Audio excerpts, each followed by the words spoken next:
hemos estado muy, no solo preocupados, sino ocupados de compartir información para formarnos como padres de familia, ya que ahora nos enfrentamos con muchísimos retos y justamente este es el título de hoy, los retos que nos enfrentamos como familia del siglo XXI.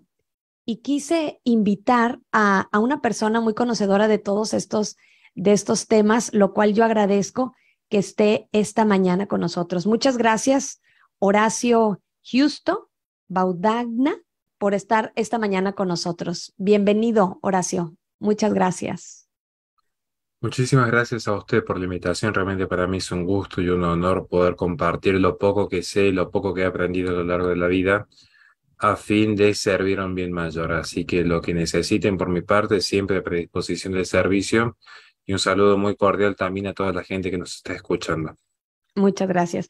Mira, tal vez algunas de las personas que nos están sintonizando es la primera vez que escuchan a Horacio. Bien, yo quiero decirles que él es docente, el licenciado de filosofía, diplomatura en filosofía por la Universidad del Norte Santo Tomás de Aquino, certificación de IEX, Ecuador, con aval de la Universidad Católica de la Nueva España, en introducción a la filosofía, lógica y pensamiento crítico y gnoseología. Ya nos explicarás qué es, por favor. Autor del libro El conservadurismo en 10 reflexiones y el libro negro del ecologismo. Él es conferencista internacional, ensayista, director del medio periodístico independiente La Resistencia Radio. Wow, pues realmente sí que has dado la lucha en favor de los valores, en favor de la verdad y por supuesto que en favor de la familia. Horacio, lo que platicábamos un poco era respecto a estos retos que nos enfrentamos nosotros como padres de familia, tantas cosas que nos quieren vender ahora, tantas nuevas ideologías, tantas cosas que nos confunden tal vez, y que cuando estábamos pequeños fuimos educados de cierta manera, que cuando nuestros padres nos decían algo, nosotros pues simplemente obedecíamos, y ahora ya se cuestiona demasiado, ahora ya los medios de comunicación más abiertos, las redes, tal vez no estamos suficientemente formados como católicos, y bueno, pues muchísimas gracias por esta mañana, por compartirnos estos temas que necesitamos también aprender para tener esas herramientas y poder defender dignamente a nuestra familia. Bueno, antes de comenzar con la exposición que había tenido para el día de hoy, hay un punto que creo que es necesario rescatar, digamos, la idea de formación. A veces se dice, hay que formarse. Yo digo, cuidado. Todo, al menos para que tenemos una formación dentro de lo que son las corrientes realistas, entiéndase Aristóteles, Santo Tomás de Aquino, siempre tenemos cierta prudencia, cierta prudencia. ¿Por qué? Porque hoy se dice, los niños están rebeldes, los niños están perdidos, los niños están en cualquier camino. Esto es lo que suelo escuchar uno, lo suelo escuchar con padres igual que yo soy padre de dos niñas. Cuando a mí me preguntan cuál fue tu gran aporte a la batalla cultural, yo siempre digo ninguno. Mi batalla fue simplemente tratar de llevar dos almas a Dios y veremos si hay una tercera en camino. Entonces, esto creo que es importante empezar a entender. El ser humano, y esto quizás genera un poco de revuelo, algo que yo dije en redes sociales días atrás, o se malinterpretó, dinámicas propias de las redes sociales. Cuando yo cuestioné que hoy se dice rápidamente, mujer es solamente biología. Y uno se queda como, me parece que no. Me parece que si yo quiero combatir los errores del idealismo de la nueva izquierda, entiéndase que la mujer es una construcción social, que todo es producto del lenguaje, que en realidad todo proviene de la interpretación que haga la persona. Esto se estudia mucho en filosofía, nociología, de hecho, una forma de conocimiento es solo por la razón, una forma. Uno dice, no, claramente que hay un error. De hecho, a mí me tocó exponer en Introducción de la Filosofía, cuando hablamos de filosofía del lenguaje, yo sigo una línea más esencialista como la de Kripke. No viene al caso quién es quién. Si importa es, obviamente que la mujer no es simplemente lo que se diga que es. Yo estoy de acuerdo que hay una esencia en la mujer. Ahora, Si yo para dar la famosa batalla cultural voy a decir que la mujer es solo biología y pura biología, yo simplemente les diría a ellos qué sucede con la forma. Porque si la mujer es solamente átomos, parafraseando a Demócrito, si la mujer fuese simplemente corporalidad, ¿dónde está el factor ético que me diga que una mujer, aunque esté en edad reproductiva, siendo menor de edad, está mal que mantenga relaciones en ese periodo de tiempo? Si la mujer es solo corporalidad, ¿dónde queda su aspecto espiritual? Porque las caídas que tiene el hombre a las caídas que tiene la mujer son muy distintas. La mujer y el hombre son diferentes tanto en el aspecto psicológico como en el aspecto espiritual. Y esto hace a la forma. El ser humano es materia, que yo no lo negué jamás. Es más, hasta hice una apuesta de quién podía nombrar un solo ensayo mío donde yo niegue la corporalidad. El ser humano es materia, pero es materia informada. Es la diferencia que hay entre el mismo conjunto de células, la misma cantidad de células, en un instante en el que vamos a denominar un ente vivo a lo que comúnmente se llama un cadáver. Hay algo que informa la materia. La teoría heliomórfica, materia y forma, es la base del conocimiento de Santo Tomás de Aquino. Entonces, esto es importante cuando hablamos de forma, entender cómo nos vamos a formar, quién va a informar, porque toda materia va a recibir una forma, necesariamente, ya tiene una forma natural devenida, como de la causa eficiente. Usted cuando nació ya tenía una forma inscrita, su alma, que es lo que dota de vida, principio móvil. No confundan alma en el sentido religioso que se suele hablar a veces, sino que es el ánima, para que lo entendamos en términos aristotélicos, lo que anima su cuerpo, ese movimiento espontáneo inmanente que surge de su interior, que no se explica solo, insisto, desde la ciencia. Tenemos así entonces que algo nos va a ayudar en esta formación. ¿Por qué? Pensemos de la siguiente manera antes de pasar al trabajo de hoy. Yo tengo un bloque de madera. El bloque de madera sería la materia. Ahora, yo soy la causa eficiente como carpintero. Yo puedo elegir darle forma de silla o forma de guitarra a ese bloque de madera. Y depende de mi finalidad. Si mi finalidad es tener un espacio donde apoyar las cosas, estudiar, escribir, comer en familia, bueno, le daré la forma de mesa. La materia está.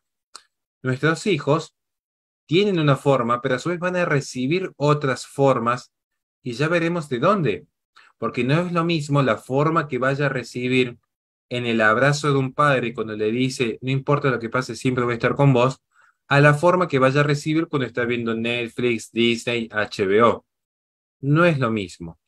La forma va a estar siempre presente. El tema es que los padres tienen que asumir primero el proceso de formación, de dar forma, que ya la dieron en el acto de la concepción, pero que no se acota solamente allí, no se agota la corporalidad, no es que uno simplemente es padre porque con el criterio biologicista, yo ya sería un excelente padre. ¿Por qué? Porque biológicamente yo ya cumplí con mi función, engendrar. Yo ya cumplí mi función como padre, generé un cuerpo. Ahora, una persona racional diría, no, la biología puede explicar el funcionamiento mediante el cual se inicia una nueva estructura genética. Pero el concepto de buen padre no se agota solamente en decir fecundaste un óvulo. Es mucho más complejo. Bueno, es lo mismo que yo digo. El proceso de ser mujer no es solamente decir, bueno, mujer se nace. Hay todo un mecanismo en el cual a esa corporalidad que yo no la niego, a esa materia que pensemos que es básicamente un lienzo, estará la acción del espíritu conforme a una finalidad del orden natural que va a implantar ese libre albedrío sobre ese lienzo, va a implantar esa facultad volitiva y racional de la mujer en ese lienzo. Yo no estoy negando que hay justamente estoy siendo realista, diciendo, la mujer es cuerpo y es más que cuerpo. Ujú. La familia es más que simplemente mamá, papá, hijo, porque hay niños que son criados por los abuelos y para ese niño eso es su familia. Y esto no es relativista. Yo sé que hay un modelo ideal. Si yo tomo una persona en mi forma ideal, conocimiento de hecho es captar la forma sin la materia, yo si conozco un árbol, hay distintos tipos de árboles reales en el mundo, allí. De hecho, tengo uno al frente de mi casa en la placita. Hay un árbol muy bonito que yo juego con mi hija ahí.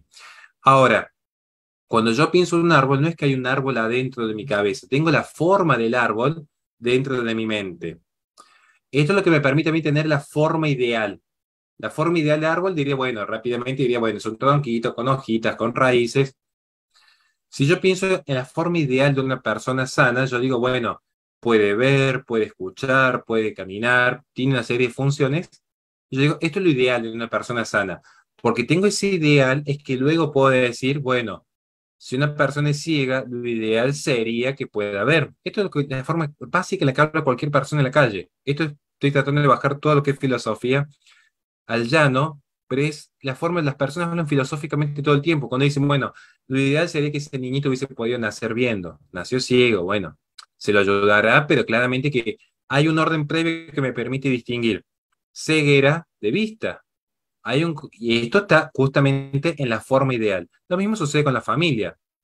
Yo no niego que haya familias que tengan distintos tipos de organización por un accidente, entiéndase, un emergente, una contingencia, para ser más preciso en el término.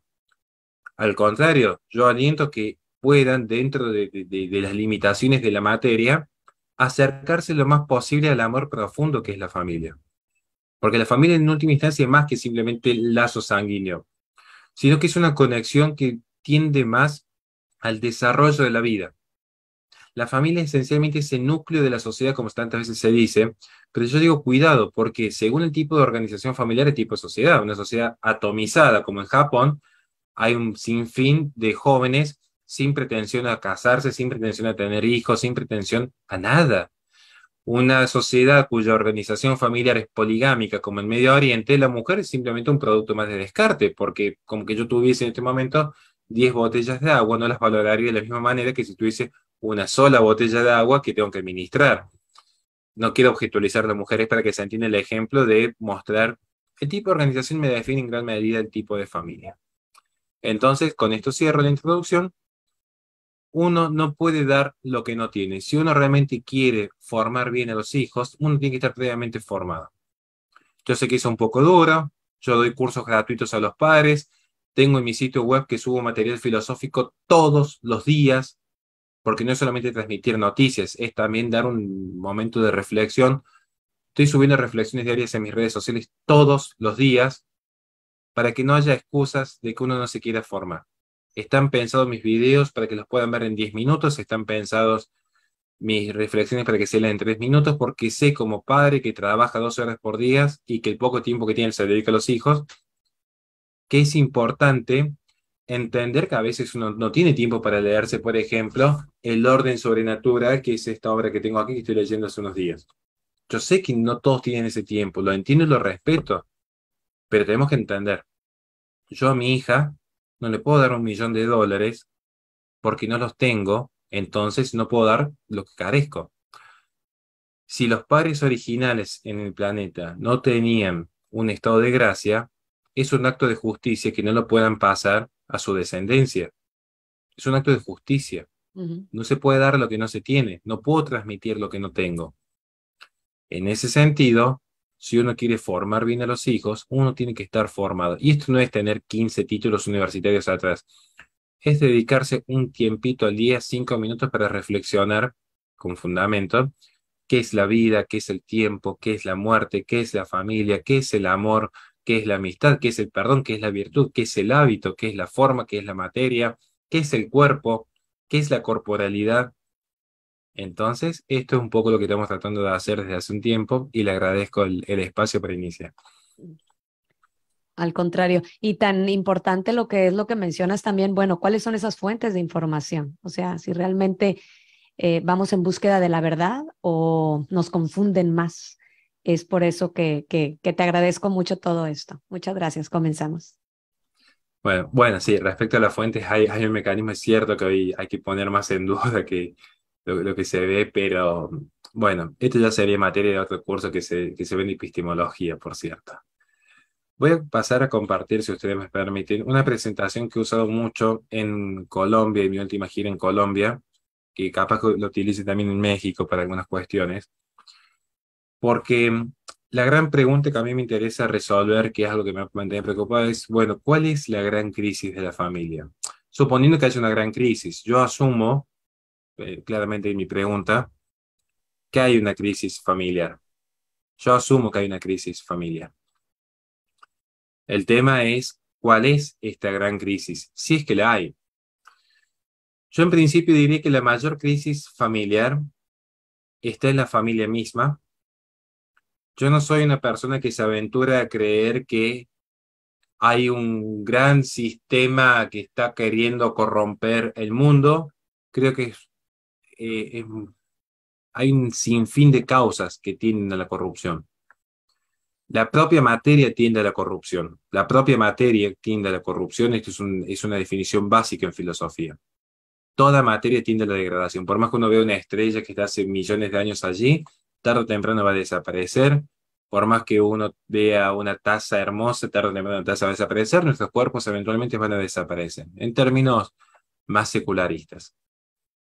Entonces, ¿qué es lo que veo yo en este fenómeno?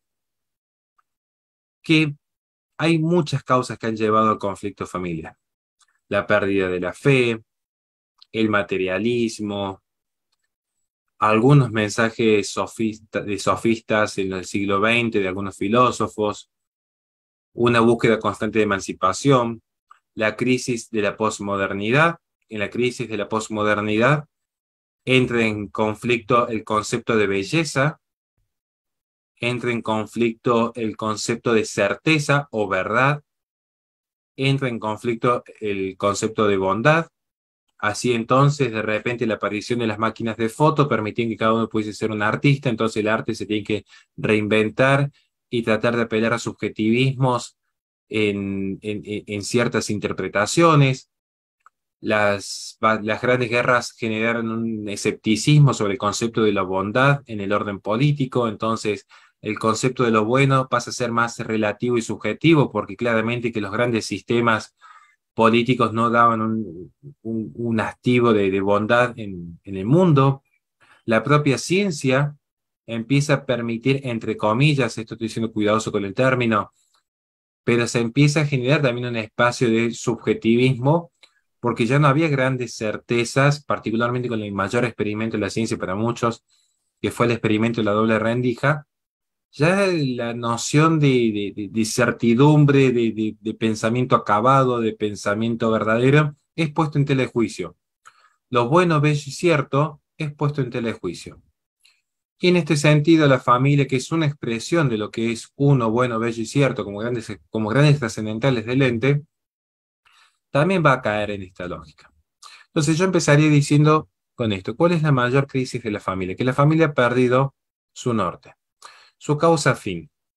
Uno entiende que todavía existen causas materiales porque uno todavía ve adolescentes embarazados. Yo trabajo con ellos, ayudándolos en un merendero. Entonces la causa material, digamos, está allí, la unión de los cuerpos sigue estando. La causa formal en cuanto a unión del hombre y la mujer, en alguna medida está, en alguna medida está. Habrá que ver luego qué sucede con el llamado matrimonio igualitario. Pero es una discusión aparte que ya la vamos a tocar al final. La causa eficiente no la puedo negar porque estaría negando a mi propia fe. El tema es la causa fin. De hecho, las lecturas más modernas ponen que el fin del matrimonio es la felicidad. Yo diría, me parece que no, porque el fin de todo hombre es la felicidad. El fin de todo hombre es la felicidad. Y estamos hablando acá de cuestiones esenciales, esenciales. No los accidentes de que una persona de repente no puede tener hijos por algún accidente, o porque se casó con un hombre que era violento y golpeador, o porque alguna predisposición natural no le impide ser madre. Estamos hablando de lo esencial, lo formal, estamos hablando de ideas en este punto. Si uno ve la generalidad, se ha perdido lo que tradicionalmente fue hasta cerca de mitad del siglo XX, que el fin del matrimonio, y esto lo explica San Pío XI, por cierto, es la procreación y educación de la prole, el Ujú. fin primero. Obviamente que para que haya una buena educación y que haya un buen espacio de sanidad dentro de la familia, para que el hijo sea profundamente feliz, Se necesita que los padres sean profundamente felices consigo mismos y con el otro. Pero el fin del matrimonio no es generar felicidad, el fin del matrimonio es generar descendencia. Porque, de hecho, si uno observa, ¿cuál es el fin de la mesa? La finalidad de la mesa. Yo podría tranquilamente pararme arriba de la mesa y bailar. Pero alguien me diría, esa no es la finalidad de la mesa. Si uno observa, ¿cuál es la finalidad de la unión de los cuerpos? Digamos. Porque a mí me llama mucho la atención, por eso digo, dentro de espacios cristianos, a mí me ha llamado mucho la atención. Porque yo digo, a ver, acá nadie va a juzgar a nadie. Acá queremos que pensemos en ideas, no entremos en cuestiones ad hominem. Pensemos en ideas. ¿Nos parece chocante el uso del cuerpo que hagan dos personas homosexuales en su lecho de intimidad? Muchos dicen, me parece aberrante, muy chocante que dos personas del mismo sexo se unan en ese sentido, porque no hay un fin natural. Yo diría, entonces, ¿por qué espacios cristianos terminan apoyando de repente la planificación familiar, terminan apoyando los métodos anticonceptivos? Porque si vamos al caso, ¿cuál es el fin natural del órgano reproductor? Y reproducirse. Por algo se llama órgano reproductor. Es Sí. como el fin del sistema digestivo. ¿Cuál es el fin del sistema digestivo? Y digerir. Ujú, Entonces uno dice, cuidado, porque me llama mucho la atención que cada uno dice, yo voy a tener, ¿cuántos hijos vas a tener? Bueno, lo que la economía me permite. Y uno dice, ¿por qué nunca los que Dios quiera? ujú, Porque resulta ser que gente que cree en Dios no es juzgar, sino es ver cómo funciona la crisis de la posmodernidad. Gente que dice creer en Dios, con este pensamiento posmoderno, nunca atienden a el Hijo de Dios nació en un pesebre, pero mi hijo parece ser más importante que el Hijo de Dios. Entonces, mi hijo tiene que nacer en una cuna de oro, con un iPhone. No puede ser que yo tenga que sacrificar mis lujos, mis viajes, mis metas para engendrar. No, no, no, no. Tengo que primero priorizar lo material que tiende a la corrupción, por cierto. ujú, Entonces, esto, insisto, no es juzgar, tampoco es decir, si estás en una situación límite de pobreza, tener 8 hijos. Está siempre el principio de prudencia, es la virtud directriz para Aristóteles y para Santo Tomás de Aquino, como para todo santo. No hay santo que no haya sido prudente en el ejercicio de las virtudes y del hábito, pero sí marcar que aquí empieza el conflicto. Y esto se debe esencialmente a lo que es la cultura de la muerte, ujú. lo que es la cultura tanática. ¿Y por qué hablo de cultura tanática? Bueno, porque entre tantas aficiones que tengo, heredadas de familia, está la mitología griega. De hecho, a mí de chico me encantaba ver los caballeros del Zodíaco, era una fascinación que tengo, que todavía la tengo, de hecho. Y hay un dios griego que es muy interesante, que es Tánatos, porque es el dios griego de la muerte no violenta. Y yo creo que en este sentido, o al menos mi interpretación, vivimos en una sociedad que rinde culto casi de manera pagana, podríamos llegar a decir en algún punto, rinde culto a Tánatos, rinde culto a esta muerte no violenta. ¿Por qué es muerte? La sociedad actual es muerte, ya vamos a explicar por qué, pero es una muerte no violenta. Es cierto que todavía hay resabios de hambrunas en parte de África, hay resabios de grandes pestes en parte de Oriente, hay resabios de guerras en parte de los países bálticos. Yo no niego esa realidad, pero en general, de hecho, si me están viendo en este momento alguien, si alguien me está viendo en este momento, ya sea en vivo o en diferido, quiere decir que si me está viendo y me está escuchando, es porque no se está muriendo de hambre, es porque no está en medio de una guerra, Mm. es porque no está atravesando una peste que esté asolando una sociedad entera. Entonces, lo que dice, bueno, es una sociedad no violenta, en términos muy generales, es una sociedad no violenta, o al menos no violenta en términos físicos, como se entendía en la antigua Grecia. Y en ese sentido, ¿por qué hablamos de cultura? Porque estamos hablando de lo que es, esto lo tomo de un concepto de Agustín Laje, que creo que de todos los conceptos es el más acabado, creo que es de todos los conceptos el más acabado de todos, que cultura es el campo de la subjetividad humana en el que se desarrolla la idiosincrasia, símbolos, credos y formas de vida en una sociedad en un tiempo y espacio. Básicamente, cultura deviene de cultivar lo que se cultiva. Y aquí lo que se ha cultivado es una oda a la no vida, a la muerte. Se ha cultivado y hoy se están cosechando los frutos. Entonces, tenemos lo que es una noción de la no vida. ¿Por qué hablo de no vida? Porque si yo le preguntase a usted rápidamente, bueno, no creo usted, pero cualquier persona generalmente, yo sé que usted esto lo va a saber resolver rápidamente. Si yo a alguien le preguntase, bueno, ¿qué es lo contrario de lo blanco? Normalmente me dicen el negro. Si suele ser como muy rápida la respuesta. Yo diría, no, no, no, no, no, no. Lo contrario a lo blanco es lo negro, pero también lo azul, lo rojo, lo amarillo, violeta.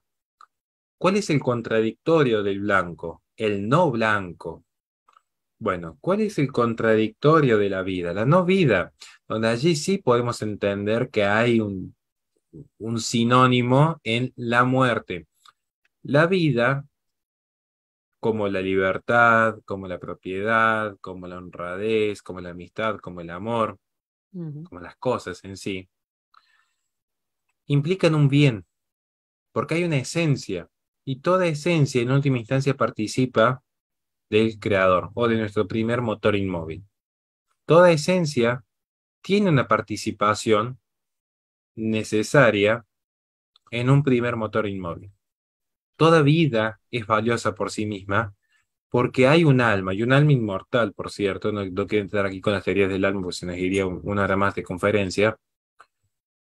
Yo creo, y esto lo explico una vez más, no, a mí hace poco me criticaron por decir que los vegetales y los animales tenían almas. Y yo dije, ¿cómo? Entonces Santo Tomás de Aquino nos mintió a todos. Hay 5 grados de vida. Ánima, que entiendan, ánima, alma, ánima, vida. El alma vegetativa, que tiene operaciones vegetativas, el alma sensitiva, que tiene operaciones sensitivas, propia de los animales, por cierto, el alma racional, propia del ser humano, el alma angelical y el alma divina. Entonces, lo que sucede aquí es que ya no hay ningún grado de vida y tenemos la no vida en esta cultura. Si pueden ver en pantalla, van a ver nociones que han ayudado a construir, han sembrado lo que hoy se está cosechando, han cultivado esta noción. Desde la noción de Dios ha muerto y el superhombre de Nietzsche, una reaparición de un modelo más antiguo, lo que muchos creen, no viene al caso hoy cuál es la inspiración verdadera de Nietzsche, pero esta noción de Dios ha muerto y el hombre lo ha matado, hay una crítica, por cierto, tanto al creyente como al ateo. O sea, esto es lo curioso de Nietzsche, pero algún día vamos a hacer un taller al respecto. Está la idea de construir desde la propia idea, desconociendo la realidad profunda, insisto, hay un desconocimiento de la realidad profunda del ser, se ve en estos casos nuevamente. No tender a las esencias. ¿Cuál es la función del árbol si no es acaso crecer, dar frutos? ¿Cuál es la función de una casa si no es acaso morar, proteger, albergar lo que hay en su interior? ¿Cuál es la función si no del matrimonio si no es reproducirse, digamos? Sí, no quiero juzgar, sino que se entienda, se tiene una función. Luego ujú. cada uno hará lo que pueda dentro de sus márgenes. Lo dice alguien que hizo un eximio y acérrimo pecador que trata todos los días de reivindicarse y hacer menos mal que antes. Pero justamente yo, para decir, tengo que hacer menos mal que antes, tengo que reconocer primero que hay un bien objetivo. Y a partir de que reconozco que hay un bien objetivo, es que yo, Horacio Justo, digo, uy, ayer me equivoqué con esto, hoy voy a tratar de hacer las cosas mejor en mi vida. Si ayer me equivoqué, hoy puedo corregirme. ¿Por qué puedo corregirme? Porque sé que tengo un orden previo, esto se estudia mucho en el realismo filosófico, hay un orden anterior al ser humano que le permite al ser humano distinguir ser de no ser. Pero sucede que si yo profundizo lo que es la atomización del individuo, como sucede actualmente, no tendría punto de parámetro, porque no tendría cómo reconocer un orden previo. Estaría yo creando mis propias nociones de ideas, lo que sucede en la posmodernidad, por cierto, que es un poco lo que se ve en pantalla, desde bueno, el concepto de Ícaro y Idea, lo que son los mayores mitos para el sentido de prudencia, entender lo que es la tradición, hasta la atomización del individuo con lo que es la ontología digital que se vive hoy, personas encerradas en su mundo virtual, tomando por cierto la virtualidad y desconociendo la realidad, y bueno, concepto de no vida tenemos lo que sucede en China, que ya han empezado los procesos de clonación, las quimeras, que mezcla o barra unión de embriones humanos con embriones animales en Francia. Esto está todo cronicado en mi sitio web, por eso no me quiero dedicar, no hay que dedicarle más tiempo. Sí quiero rescatar que hay un principio propio de una sociedad narcisista, que en esta idea de la soledad, de la no vida, hay que entender, la vida se genera por la unión de dos. Esta noción que uno ve del óvulo fecundado del espermatozoide, que siempre hay un óvulo con un espermatozoide, esto permite entender en gran medida lo que es la vida. Dios es uno y trino para los que son creyentes. Para la gente que es creyente, Dios es uno, pero a su vez es uno y trino.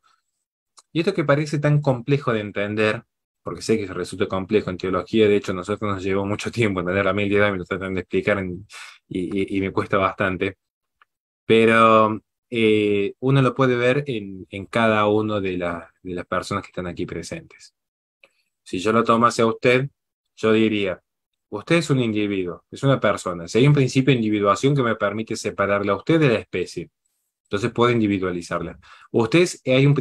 Tiene un principio de unidad, porque usted no es simplemente la suma de un brazo, un ojo, una nariz, una mano, sino que hay un principio de unidad en el cual, dentro de un determinado límite, todas sus partes accionan de manera armónica.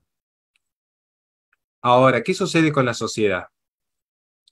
Que es una sociedad que no le interesa en este punto de su existencia generar vida.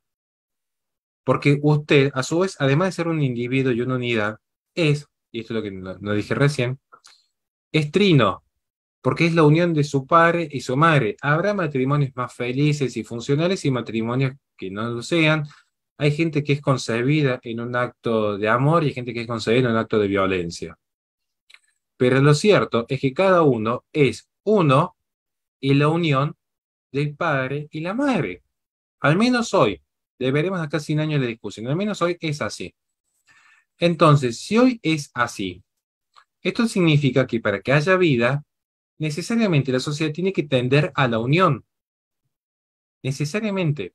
Esto no es una apología al comunismo, sino un llamado reflexivo a la propia naturaleza humana. Sum politicón, diría Aristóteles, y no creo que Aristóteles haya sido comunista. Animales políticos, ánimas que se desarrollan en el contacto con el otro. De hecho, un niño que no desarrolla el lenguaje en el sentido de campo simbólico, no lo vayan a confundir con palabra, porque en filosofía el lenguaje muchas veces se confunde palabra como el ley, el abogade, se confunde con lenguaje en el sentido de la forma en la mente, básicamente. El lenguaje como preludio del pensamiento. Hoy tenemos una sociedad narcisista. ¿Y qué significa una sociedad narcisista? Una sociedad del ego del yo. Y alguien diría, no, bueno, pero que el amor propio, del ser tu propio jefe, si estás triste es porque querés, estas propagandas a veces un poco ridículas. El amor propio es necesario, el narcisismo no. Yo para poder amar bien a mi hija, es decirle, bueno, yo te amo, primero tengo que amarme yo. No puedo dar lo que no tengo, lo que se explicó al comienzo. No puedo dar amor si yo no me amo. Pero en el amor hay límites. El amor implica un otro, mis dos hijas, de hecho la pueden escuchar que están gritando al lado de la oficina, están mis dos hijas, está mi esposa, está mi papá, está mi mamá, está mi mejor amigo. Yo los reconozco como individuos, como esa unidad. Los reconozco y pongo un límite que es el yo. Y en ese límite, ellos y yo, es que podemos interactuar como un principio de unión en el amor, pero sin desconocer que es ellos y yo, sin confundir, sin fusionar, siempre entendiendo que hay una conexión, pero es una relación de presencia y de distancia. Mi hija está presente, pero hay una distancia sana en la cual podemos distinguir papá de hija. La sociedad narcisista funciona de manera muy distinta porque en la sociedad narcisista el yo no encuentra límites. Todo es yo, todo es yo. Por eso las grandes, en los confinamientos, ¿cuáles fueron las dos grandes patologías que emergen? Depresión y ansiedad. Ujú. Un exceso del yo en relación al pasado o un exceso del yo en relación al futuro, porque la persona al no tener contacto con el otro estaba atomizada en su propio hogar. Y allí se demostró que las pantallas no son una realidad, las pantallas son una ficción. Y esto impide el generar vida. Y de hecho podemos ver esto en lo que es la crisis de la natalidad. Hace poco un diputado liberal de aquí de Argentina decía que la gente en Argentina se reproduce como con hijos y estamos yendo camino a ser una gran villa miseria porque la gente se larga a tener hijos esperando plata, sin saber cuánto cobran por hijo, que no alcanza para ni un paquete de pañales, por cierto. Ujú. Pero les voy a dar datos reales, porque se ve que este hombre que se jacta de ser economista, los números no son su fuerte, claramente. Curiosidades, ¿no? La gente mientras más soberbia es, normalmente más se equivoca. Curiosidades de la vida. En Ciudad Autónoma de Buenos Aires, en los grandes epicentros de Argentina, las tasas de natalidad bajaron un 41%.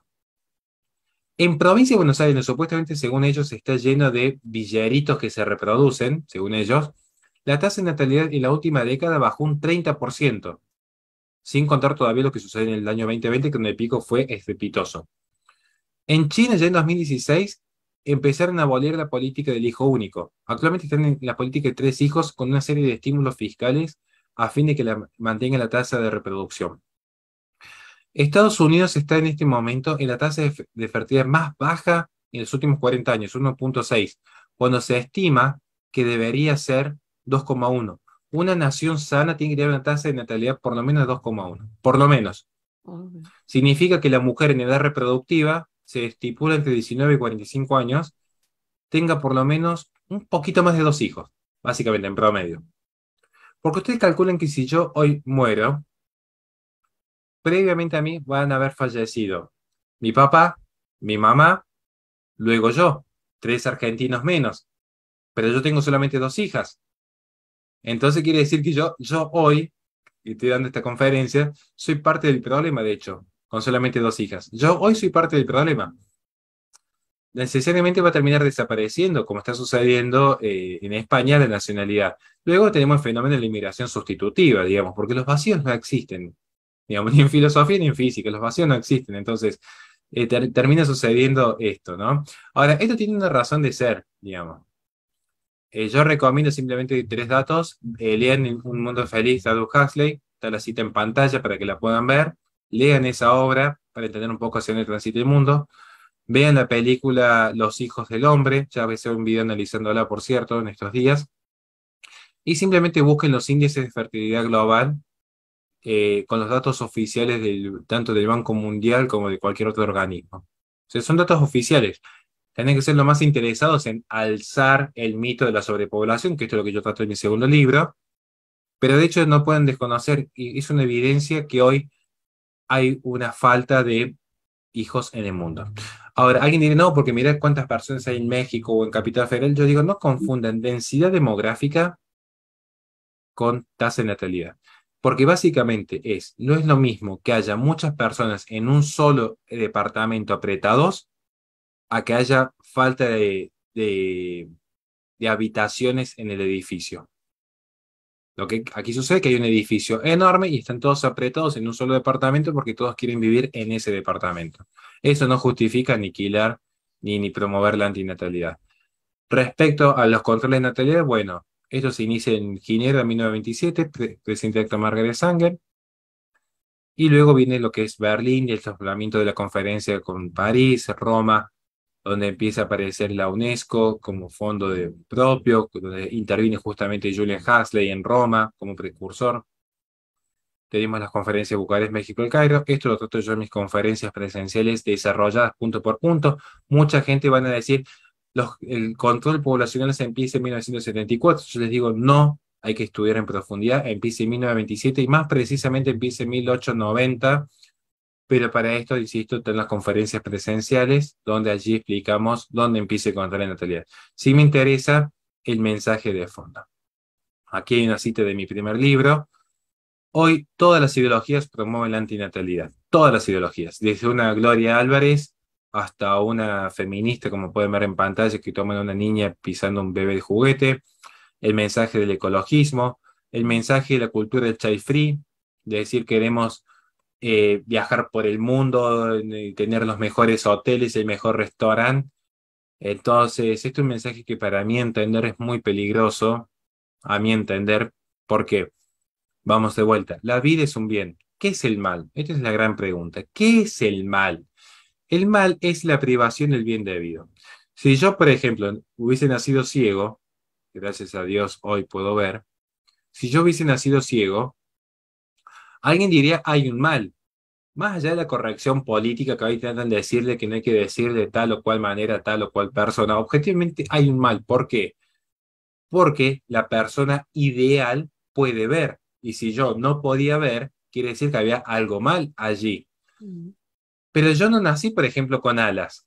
Nadie diría, ah, hay una ausencia de alas en la espalda de Horacio, porque no me es debido, dada mi naturaleza, el que yo tenga alas y pueda volar. El mal es privación del bien debido. Ahora, ¿qué mensaje se está dando a la sociedad? Yo que soy muy autocrítico, incluso con mi propio espacio, a veces me han puesto, no sé por qué, como referente pro vida, cuando yo dije, yo no soy referente, yo no soy intelectual, yo no soy ejemplo a seguir, yo soy papá de dos niñas, soy docente y uso las redes porque estoy aburrido a veces. Así de simple. Pero ¿qué mensaje se está dando? Porque si creemos en la batalla cultural, supongamos que creemos en la batalla cultural, que estamos convencidos de la batalla cultural, estamos reconociendo que si alguien da un mensaje, ese mensaje legitima una práctica. Entonces, si yo digo, ah, la feminista ataca a la familia porque es opresión, el ecologista ataca a la familia porque reproduce el cáncer del planeta, el progresista ataca a la familia porque quiere romper las cadenas de la tradición. El socialista ataca a la familia porque es lo que mantiene en pie la propiedad privada. Hoy día sí, entiendo, hay un mensaje que legitima una práctica de atentar con la familia. ¿Qué mensaje se está dando de lo que está en el frente? Si uno empieza a ver, mucha gente piensa que ser pro vida equivale a ser antiaborto. Yo diría, no, no, no, no, no, porque vamos de vuelta, mal es privación del bien debido. Básicamente es, se nos cortó la luz y hace frío. Entonces yo empiezo a decir, no, bueno, acá no hay luz, acá no hay calor, acá no hay luz, acá no hay calor. Y uno diría, no, no, pero, a ver, la oscuridad es la ausencia de luz, el frío es la ausencia de calor, el mal es la ausencia de bien, la muerte es la ausencia de vida. Ujú. No me sirve de nada a mí estar todos los días en redes diciendo, hay oscuridad, hay oscuridad, hay oscuridad. Va a venir algún día una persona más inteligente que yo y va a prender una vela. Y ese día se acabó la oscuridad, porque ya hay un pequeño destello de luz. Generar un bien no equivale a denunciar un mal. Porque si yo voy a ver lo que es el fenómeno de la cultura child free, los que rechazan tener hijos, el joven que está viendo, está diciendo, ah, bueno, lo importante es no abortar. Ahora, si ve que para tener una vida exitosa, aviones, lujos, restaurante, hoteles, playa, lo importante es no tener hijos, ¿qué mensaje recibe el joven por parte del sistema? Por izquierda o por derecha, lo importante es no tengas hijos, que así te va a ir bien en la vida, porque todos queremos ser felices. Y yo diría, sí, qué curioso, ¿no? Porque en realidad todos queremos ser felices, pero la felicidad no es algo relativo. Alguien dice, ¿cómo? No es algo relativo. ¿Por qué no es algo relativo? Porque es algo universal. Si es universal, se convierte conceptualmente en algo objetivo. Todo ser humano busca su felicidad. Por lo tanto, la felicidad no puede ser algo relativo. Todo ser humano busca su felicidad. Puede ser relativo quizás el mecanismo por el cual alcanzar la Ujú. posesión pacífica del bien. Esto lo explica Aristóteles. La felicidad es la posesión pacífica del bien. Algunas personas quieren riquezas para ser felices. Algunas personas quieren fama para ser felices. Algunas personas quieren poder para ser felices. Pero nadie quiere ser feliz para así tener dinero. Ser feliz para así tener fama. Ser feliz para así tener riqueza. Nadie quiere la felicidad como un medio, porque la felicidad nunca podría ser un medio, sino que es un fin. Por lo tanto, si todo ser humano busca su felicidad, quiere decir que es un fin y es un fin universal. El tema es, ¿qué mecanismo se va a tener para tal felicidad? Porque nadie puede amar lo que no conoce. Y por eso quise traer a colación este mensaje. No se puede amar lo que no se conoce. Si yo no conozco lo que es la vida en familia, ¿cómo puedo saber que no voy a ser feliz en familia? Claro, porque no, porque yo de chico tuve un trauma porque en definitiva mis papás eran malos y no me querían. Accidentes. Porque si esa fuese la regla, la sociedad y la humanidad se hubiese extinguido en su primera aparición en el mundo. Y sin embargo aquí estamos. Porque hay una tendencia al amor, hay una tendencia al encuentro con el otro, si no, no estaríamos vivos, así de simple. No podríamos estar aquí escuchando este video. Por eso es importante entender este punto. ¿Qué mensaje se está dando? Yo, ¿por qué siempre digo no me tomen de referente y de ejemplo? Porque no quisiera que ningún joven me viese a mí como un ejemplo, un referente, y cometiese los mismos errores que cometí yo en el pasado.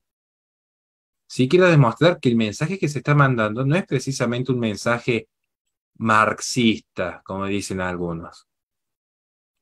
Si uno observa la cultura del child free, la cultura del Tinder, los países más desarrollados, con mejor estándar económico, son los países con menor cantidad de hijos. Hoy el perrijo reemplaza al hijo. Y una vez alguien se ofendió, yo dije, yo entiendo que a gran parte de la derecha le cuesta cuestionar los perrijos porque nadie muerde la mano del que le da de comer, entonces nadie va a atacar a sus propios referentes. Pero objetivamente, si uno observa, hoy parece más fácil burlarse de un transexual que reflexionar sobre un perrijo. Claro, del transexual es muy fácil criticarlo. Le decimos, no, es un hombre vestido de mujer. Sí, pero de hecho, filosóficamente, el transexual confunde género. Género en el sentido filosófico. Si alguien no sabe, bueno, antes de decir no, que el género no existe porque solamente hay dos sexos, estudie qué es género en filosofía y después intente corregirlo, no hay ningún problema, pero estudie primero.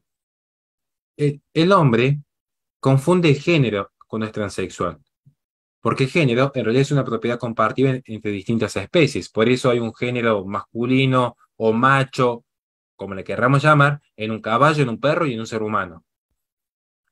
El hombre está confundiendo su género al autopercibirse mujer.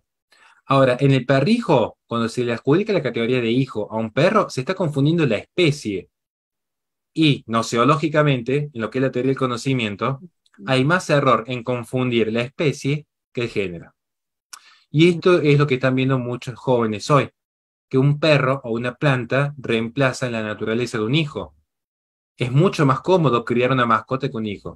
Yo digo yo que me ha cansado de adoptar perros de la calle y que también tengo hijos. Se lo hablo de las propias experiencias, no desde la academia. Porque el perro termina siendo maestrado. El hijo es un ente de libre albedrío. El hijo uno le puede dar la mejor educación y quizá el día de mañana toma otro camino y se aleja del hogar. Eso es lo que yo doy en mis cursos para padres. Lo primero que tiene que tener un padre es que el hijo es un alma racional, es un alma con intención y con voluntad. Entonces va a terminar tomando decisiones que a veces van muy distintas a las que uno les dio. Uno puede influir, guiar, direccionar, amar, pero el hijo no va a tener jamás la posibilidad de apartarse de su libre albedrío porque está inscrito en su naturaleza. Entonces, hoy cuando observamos esto, el mensaje que se le está mandando a los jóvenes, ¿cuál es? Revista Forbes. Las mamás ganan menos que las mujeres sin hijos. Esto no me parece muy marxista. Hay tanta gente que le gusta hablar que todo esto es culpa del marxismo cultural. Primero que el marxismo cultural como tal, como esencia no existe, porque si es materialismo no puede ser idealismo. Pero esto es discusión filosófica.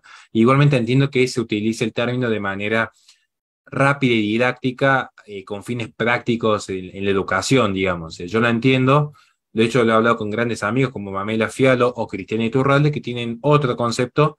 Yo comparto mi punto de vista y soy muy amigo de ellos y nos encanta hablar de estos temas.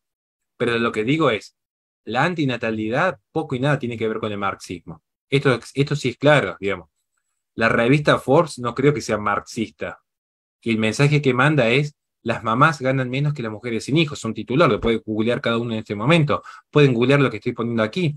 Un estudio realizado en el Reino Unido hace 2 años revelaba que las parejas sin hijos tenían matrimonios más felices que quienes sí tienen hijos. Revista Glamour, las más leídas del mundo, de hecho. Marta Robles, en Revista 20 Minutos, revista conocida aquí en Argentina, el deseo de tener hijos es más egoísta que generoso. Resulta ser que es egoísta en cuanto yo, el ego significa yo, ismo significa sistema de ideas. Esto para que vean cuando uno habla liberalismo, cristianismo, ismo significa sistema de ideas. Y ego significa yo. Resulta ser que pienso solo en mí cuando tengo hijos.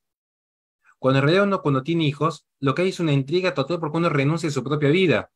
Sí. El otro día lo subí en Instagram cuando me dan, ¿por qué has rechazado teniendo dos propuestas muy interesantes en Perú, por ejemplo? Yo soy muy selectivo con los viajes que hago al exterior, no es que no viajo, de hecho fui a Colombia porque tengo una excelente relación con la gente de Jucum, me llevo muy bien con la gente de Huesos Vivos, entonces bueno, es otro tipo de relación. Ahora en México, porque tengo un montón de gente que quería que visitar y porque voy a presentar mi segundo libro, es una cuestión más laboral. Me dicen, ¿por qué rechazaste tantos viajes que te habían ofrecido en Perú, te me habían ofrecido en Chile? Y yo subí la foto del padre con la niña en la valija. Porque uno cuando tiene hijos renuncia a sí mismo. A mí me ofrecieron, ¿querés quedarte unos días en Cancún después de tu gira? No, yo terminé la última conferencia y me vuelvo a Argentina, porque mi fidelidad está acá, mi primer lugar está en el hogar. Por eso van a ver que es muy difícil, no digo imposible, es muy difícil que haya grandes referentes que puedan tener hijos. Y no es una crítica a los referentes, sino porque es entendible. La persona que tiene que estar viajando en el mundo no puede estar en el hogar, necesariamente. No, no es una crítica, sino que yo los entiendo, a mis grandes amigos, que ellos estén en otra etapa de sus vidas. La función de ellos es cuidar el mundo culturalmente, mi función es cuidar mi mundo, que está aquí, en estas cuatro paredes. Ah, Cada uno en el lugar que le tocó florecer, donde Dios los puso. Cada uno, no es una crítica, sino que entender. No es un acto egoísta tener hijos, al contrario, es para lo que hemos sido llamados en última instancia. El primer mandato, eso lo digo a la gente que es creyente, a la gente que es creyente. De los primeros mandatos, antes que los 10 mandamientos, no fue una sugerencia el crecer y multiplicaos. No fue una sugerencia. Cada uno puede creer en lo que quiera. Si alguien cree en Buda, no tengo nada para decirles. Si alguien es ateo, no tengo nada para decirles. Pero si alguien es cristiano, yo le diría, mira, yo entiendo que te gusta leer la Biblia, bueno, vamos a practicarla. Digamos, antes de estar tan preocupado en juzgar al otro, porque es de derecha, porque es liberal, porque dijo esto me encanta de algunos espacios más reaccionarios, están muy preocupados en juzgar que si reza en latín o si cantó el Ave María con una guitarra. Por donde sigue, de los dos lados. Yo dice, para. Antes de ver la paja en el ojo ajeno, crecer y multiplicados. ¿Estamos al día con eso? Porque si no, me parece que nos estamos preocupando más. Vamos de vuelta al ejemplo. Si nos cortó la luz en el edificio, estamos preocupándonos más. Si alguien pasó el plumero en la biblioteca a recuperar la luz. Hay un orden de prioridades y esto lo dicta la prudencia. Por eso digo que tener mucho cuidado porque hoy lo que se ve es un proceso de liberación donde se está legitimando esta idea de no tener hijos. Y claramente que acá vamos de vuelta. Marxismo, Mastercard con el ecologismo, Disney con la causa LGBT, Gillette con la deconstrucción, Hasbro con las teorías críticas de la raza. Hoy lo que sucede es que es un sistema eminentemente consumista. Es un sistema en el cual la persona es lo que consume. Entonces, el ser, al menos para nosotros, el obrar sigue al ser. El obrar sigue al ser. Entonces, si mi ser es un ser de hábito, no de vicio, mi obrar va a ser virtuoso. ¿Por qué? Porque hay un hábito inscrito en mi ser, que yo he ido formando. El hábito se forma, gente, sobre todo los papás. El hábito se forma, se le da forma. Si el obrar sigue al ser, yo tengo que formar mi ser a través del hábito. Ahora, si mi hábito, lejos de tender a la virtud, fue una tendencia al consumo, entonces, ¿qué sucede? Yo soy lo que el sistema dice que yo soy. Entonces, si yo quiero ser una persona diversa, tomo Coca-Cola. Si yo me quiero deconstruir como hombre, me afeito con Chile. Si yo quiero promover la inclusión, miro Disney. Entonces, Coca-Cola, Gillette y Disney me terminan dando mi forma y mi obrar va en consecuencia. ¿Cuál es mi obrar? La no natalidad, el consumismo. que para ser feliz tengo que consumir lo que aquí se ofrece. Entonces, ya para finalizar la presente ponencia, y si hay tiempo para las preguntas, lo conversamos, recuerdo una frase de Chesterton que es muy interesante respecto a lo que para mí es la resistencia. Alguien me pregunta, ¿por qué tu medio se llama la resistencia y tiene formas de un logo muy similar al del comunismo? Hace una referencia a la izquierda particularmente. Porque yo soy un enamorado del espíritu partisano. El espíritu partisano creo que es el espíritu que tiene que recuperar hoy en gran medida el pueblo de Dios. El partisano, curiosamente en su error, porque estaban en un error objetivamente, iban con una flor en su bolsillo, con un fal en su hombro, a matar o morir por lo que creían. Ellos estaban convencidos de lo que hacían. Yo creo que hoy es necesario que el pueblo cristiano salga de la comodidad.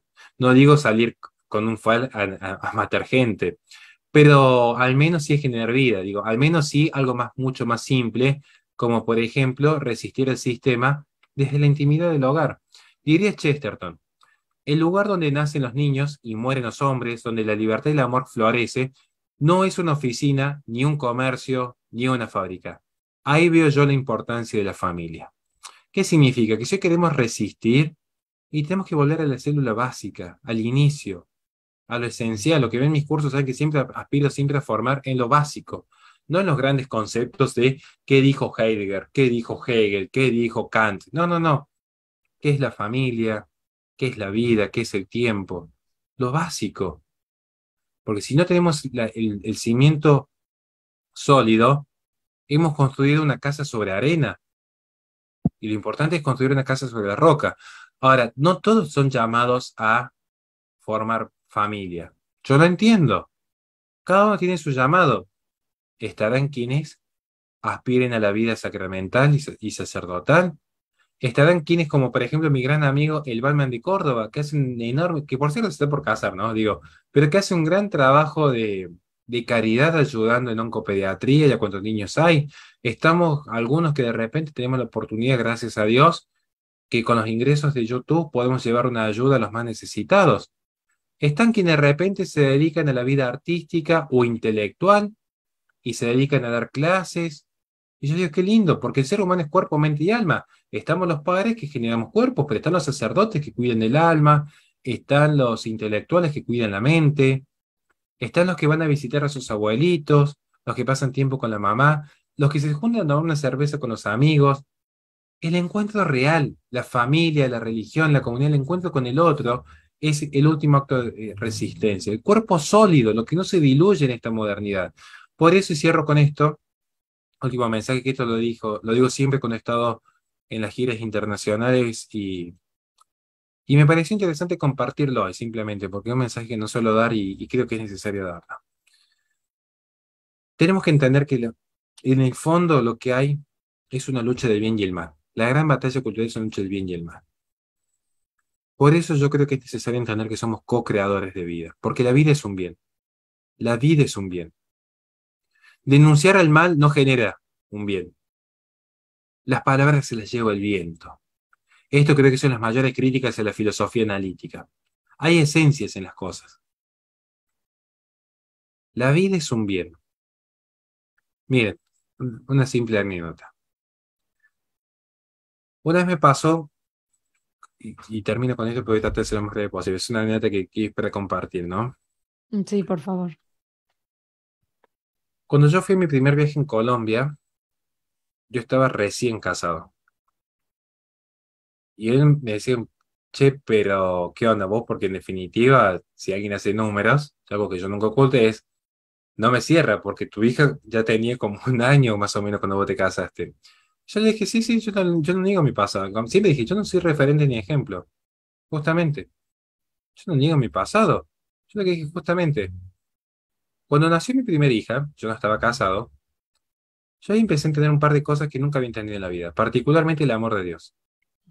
Por eso yo nunca me casé de apuro, porque dije, no, porque el sacramento del matrimonio es muy importante como para uno casarse apurado, porque la familia te presiona, porque ¿qué va a decir la sociedad? Bueno, yo estoy formado en las artes marciales, a mí lo que diga la gente normalmente me tuvo sin cuidado siempre, una cuestión propia de mi vida.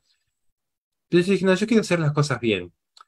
Cuando nació mi hija, yo dije, qué maravilla, ¿no? Porque claramente que yo había cometido un error. Yo nunca negué que dije, que lo mío nunca dije está bien lo que yo hice.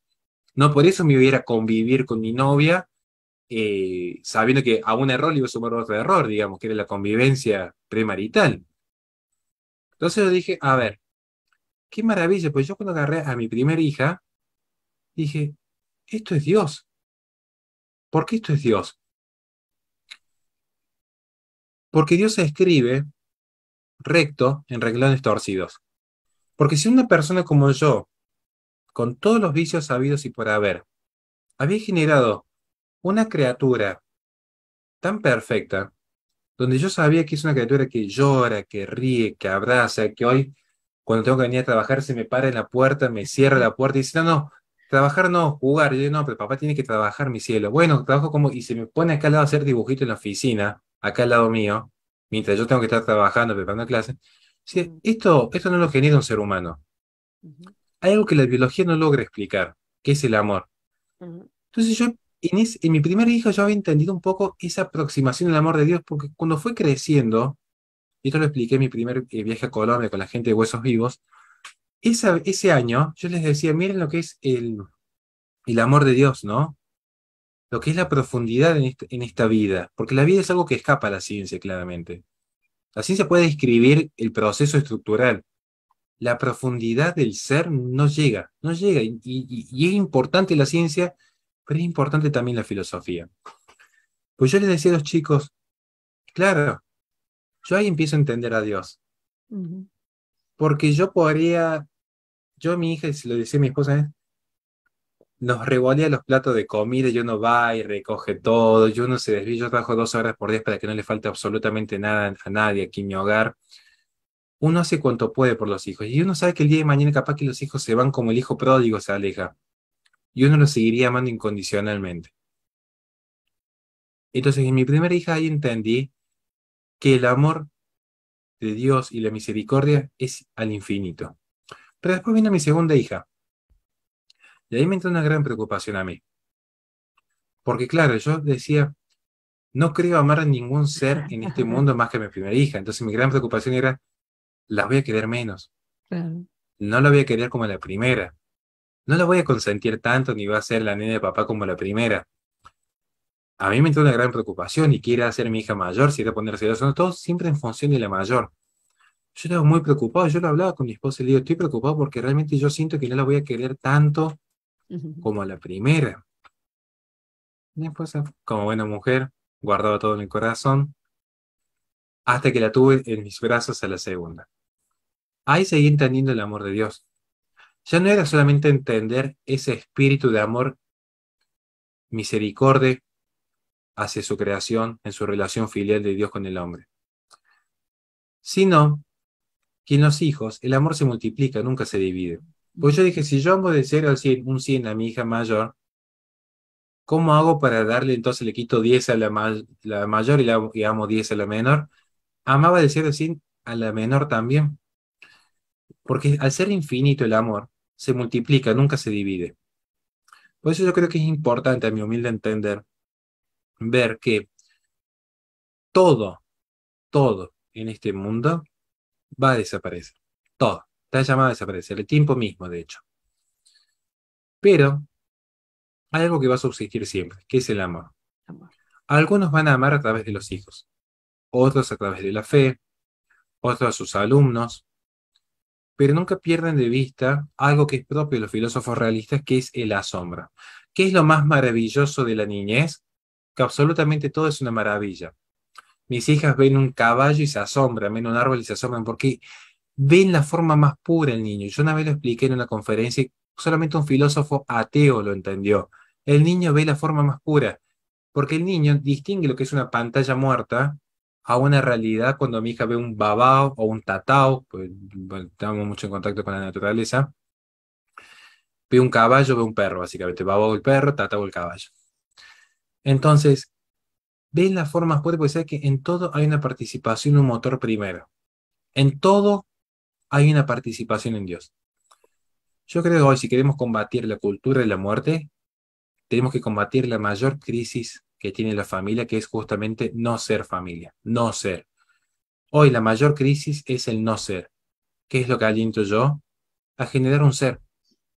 El no ser no se combate con un no ser. El error no se combate con un error. Si vemos que hay algo que está en el mundo, fantástico, lo corregimos. ¿Cómo se corrige? Bueno, yo que estoy viendo, hay una sociedad que le rinde culto a la muerte. ¿Cómo lo combato? Yo hoy tengo la oportunidad de tener hijos. Cada uno sabrá en su lugar. Yendo a ayudar a un merendero, yendo a colaborar en un aula, siendo un buen profesional honesto. Cada uno sabrá, ayudando a un amigo, escuchando al necesitado, visitando al abuelo, abrazando al papá, tomándose un mate con la mamá. Pero entender que la vida es un milagro en sí. La vida es un milagro en sí. Ujú. Y es algo que escapa. Siempre decimos en filosofía, la última palabra de la ciencia es la primera palabra de la filosofía. La ciencia me puede explicar el genoma y el ADN y yo voy a decir, qué lindo, cómo nos sirve esto, cómo nos sirve realmente. Pero cuando el científico se pregunta, ¿qué es? Cuando el científico se pregunta, bueno, ¿qué es la vida realmente? ¿Por qué hay vida pudiendo no haber? ¿Por qué hay un universo pudiendo no haberlo? ¿Por qué soy pudiendo no ser? Bueno, allí entra justamente el concepto filosófico y la filosofía, acompañada de una buena y profunda fe, hace mucho bien a la humanidad. Le hace un gran bien, porque permite afianzar un sistema ético que creo que es necesario hoy reforzar. Pero mi conclusión es, apostemos al ser, apostemos a generar, apostemos a las esencias. Nada más, perdón por la extensión y muchísimas gracias. No, al contrario, wow, realmente interesantísimo. Ahora sí, todo lo que haces. Y bueno, yo estuve anotando durante todo este tiempo y justamente antes de pasar a, bueno, pasamos primero a estas preguntas que me hicieron para compartir también algunas cosas que anoté. Bueno, muchos felicitan, muchísimas gracias por este programa. Dice, los tiempos que estamos viviendo son los, pues bueno, que se siente como en los últimos tiempos, ¿no? Que pareciera que esta es esta última oportunidad para el mal, para destruir a la humanidad en todos los sentidos y en especial a la familia, que es el núcleo de la creación de la vida sana de esta sociedad que es de plástico. Alguna pregunta, la pregunta que nos hace también aquí, Daira, aquí de McAllen, dice, ¿es conveniente platicar con los hijos de estas situaciones que está viviendo el mundo o que se enteren primero por los padres antes de que ellos estén expuestos? ¿Qué opinas tú, Horas? Sí, yo soy convencido de que siempre es preciso que la primera formación es la más importante, digamos. Entonces, uno lo que tiene asimilado en el hogar, por un principio de autoridad, no, voy a ser cuidadoso con lo que digo, pues se puede malinterpretar cuando habla de principio de autoridad y cabeza de familia en el hombre, pero bueno, yo siempre digo, nosotros tenemos una formación un poquito más tradicional, Ujú, no es desmerecer a la mujer, sino entender el hombre como cabeza de familia, la mujer como corazón del hogar, la mujer ujú, como corazón de la sociedad. El hombre es el puente, porque viene de la tierra, es el puente entre la seguridad del hogar y el mundo.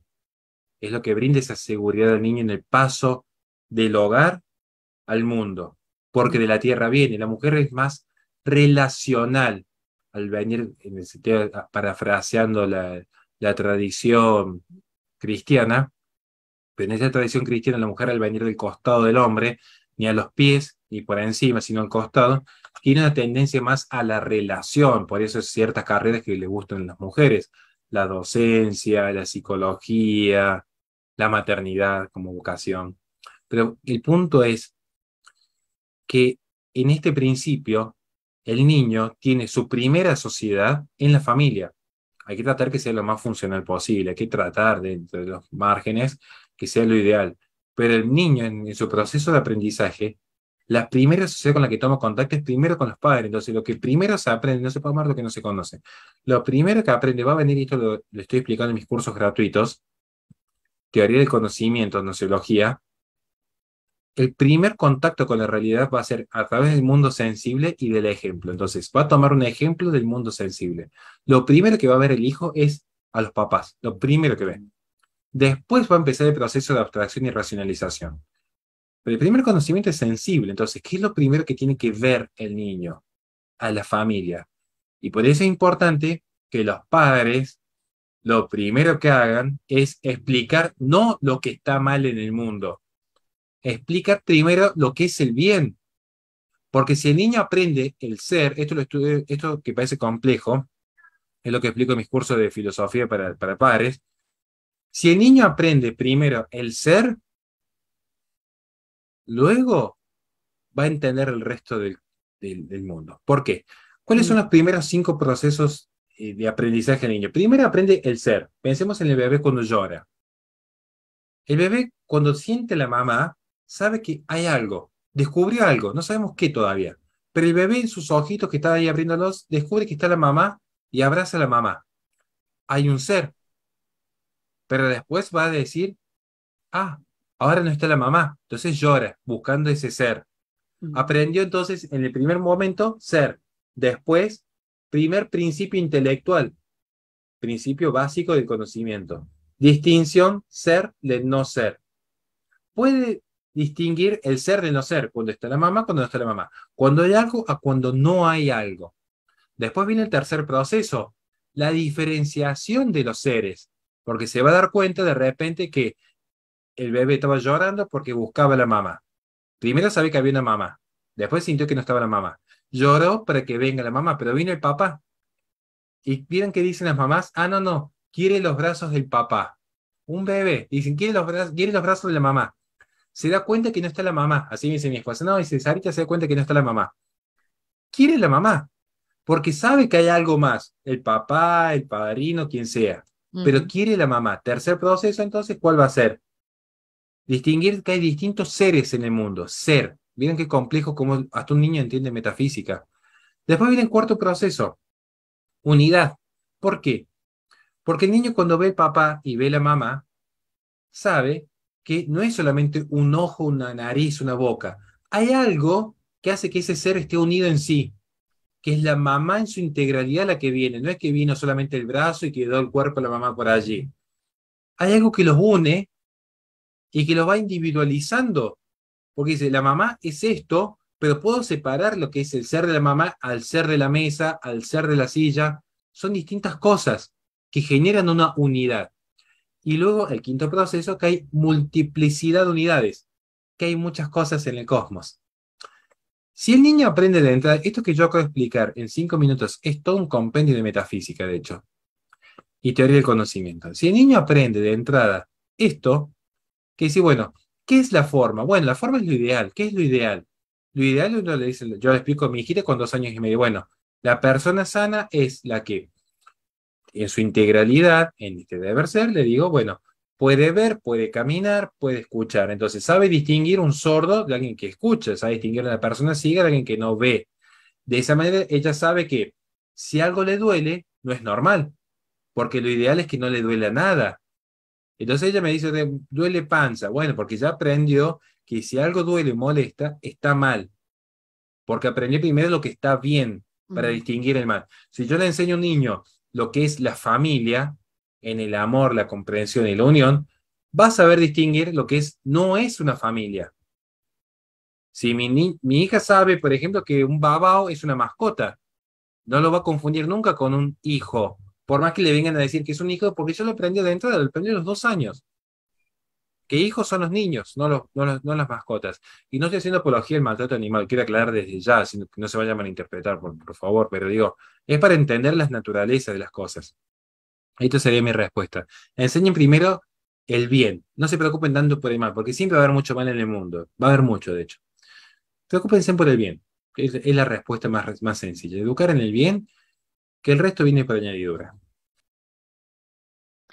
wow, pues yo me quedo con esto de todo lo que nos has compartido, bueno, de mucha reflexión y justamente esta formación en la verdad. Y creo que donde hemos fallado también me incluye justamente es eso, de que hemos dejado ser y hemos tal vez volteado hacia otro lugar y no nos hemos dado cuenta que ese núcleo de la familia tan importante pues es ese llamado del Señor de multiplicarnos. Y justamente también en el Catecismo de la Iglesia Católica se me vino a la mente donde nos explican de estas relaciones sexuales exclusivas para los esposos que tienen dos motivos, que es el motivo procreativo, pero también es el motivo de unión, porque por medio de esa unión que hemos estado platicando, Ya no tenemos, dijéramos, que estar luego preocupados, ¿qué le doy al niño o qué le hago? Simplemente estando unidos nosotros, tanto hombre como mujer, papá como cabeza de familia, yo lo tengo muy, como visto y así los niños saben que el papá es la cabeza de familia y la mamá es la que está por un lado también, independientemente no que uno sea mayor o menor, no, sino que tenemos, les digo luego a mis hijos, son los mismos derechos, pero somos diferentes. Tu padre te aporta unas cosas, yo te aporto otra cosa, pero esa unión es lo que hace que seamos. Y me parece que cuando dejamos de pensar lo que leías de que tener hijos es un acto egoísta, y a mí me parece que es lo contrario también totalmente. Cuando dejas de pensar en ti mismo y cuando dices, ahora sí, voy a lo que yo quiero o lo que yo deseo, porque el egoísmo te lleva a sentirte bien, como te dispuesto a tener dinero, pues voy a viajar, nada más voy a estar con mi pareja, es esa tentación de nada más estar solos, pero ese reflejo de la Santísima Trinidad en el matrimonio es impresionante. Cuando te das, y yo comparto los mismos sentimientos que tú, cuando vino la primera hija, y luego digo, bueno, ¿cómo voy a querer si viene la segunda hija? Y cuando vinieron mi tercer y mi cuarto hijo, dije, ¿cómo es posible? ¿Cómo los voy a amar? En esa diversidad, en ese tan particularidad de cada uno, el amor se va ensanchando y solamente lo puede hacer el Señor, porque humanamente, como tú dices, sería dividir y espiritualmente o divinamente el amor se multiplica. Creo que hemos entendido bastante bien estos conceptos. Te mandan dar las gracias, muchas gracias, bendiciones, gracias por este programa, muy interesante. Bendiciones para todos, les agradezco todo esto lo que nos están compartiendo. Y creo que nos has explicado de una manera que estaremos reflexionando sobre esto. Y por favor, antes de irnos, Horacio, compártenos tus redes sociales, donde podemos buscarte para aquellas personas a lo mejor que no te sigan en redes. La red social que más utilizo yo, que junto a un amigo que me ayuda obviamente, es Instagram. Ahí todos los días estoy subiendo una reflexión diaria, subo mucho contenido adaptado, digamos. Subo algunas tonterías cada tanto, pero normalmente trato de darle algo un poco más serio en Instagram, digamos.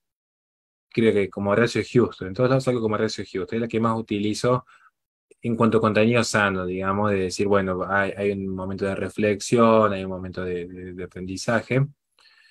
En YouTube, mi canal principal es Horacio Houston. Ahí estoy haciendo los cursos gratuitos para pares. ¿Por qué lo hago gratuito? Porque no creo que haya que ponerle precio al conocimiento y quiero tratar de contribuir trato de transmitir lo que he recibido.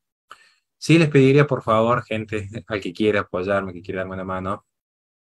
Yo tengo un canal al que le dedico mucho tiempo, un pequeño hobby de mi vida, y le dedico mucho tiempo de edición a los videos, les dedico mucho tiempo de edición, que se llama Un Conserva Random. Un conserva random son videos muy editados, así bien de youtuber, digamos. No sale mi cara en ningún momento, siempre son toda la voz en off, pero con efectos de música, con audio, con videos, con datos, con documentos.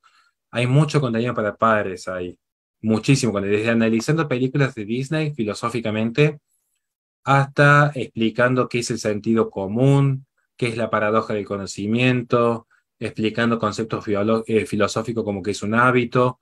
Analizo, por ejemplo, a Homero Simpson, Omar Simpson, y digo, bueno, ¿por qué son personajes aristotélicos? Entonces, con un poquito de humor a veces con cierta seriedad, porque una vez hice una carta desde el infierno. Eh, es muy random el contenido, por eso se llama un conserva Ah. random. Ahí si me quieren apoyar, yo agradecería un montón que puedan suscribirse y seguir el canal porque le dedico tiempo y sueño realmente que ese proyecto crezca. Y el resto, bueno, por Instagram ya voy a estar presentando mi segundo libro en México, así que también por Instagram voy a hacer los anuncios, cómo lo vamos a distribuir en Argentina y simplemente agradecer enormemente el tiempo y la paciencia en este espacio. Al contrario, muchísimas gracias a ti por tu generosidad y me parece que nos quedamos reflexionando en estar abiertos a la vida, estar abiertos a vivir en familia lo que somos, papá, mamá e hijos, a compartir y sobre todo estar abiertos al amor, que ese es el motor que nos mueve en esta vida. Pues muchísimas gracias a todas las personas que nos estuvieron sintonizando y como dice Horacio, muchas gracias por su paciencia, que para mí fue un regalo para mis oídos, para mi mente, para el alma, para muchas cosas que vamos a estar meditando en los futuros programas. Pues gracias a todos ustedes. Si Dios nos presta vida, nos vemos, si Dios quiere, la próxima semana. Y Horacio, muchísimas gracias, muchísima suerte con tu libro. Vamos a estar al pendiente de cuándo vienes a México. Nos estamos muy cerca de México y mucha gente de México también nos está sintonizando.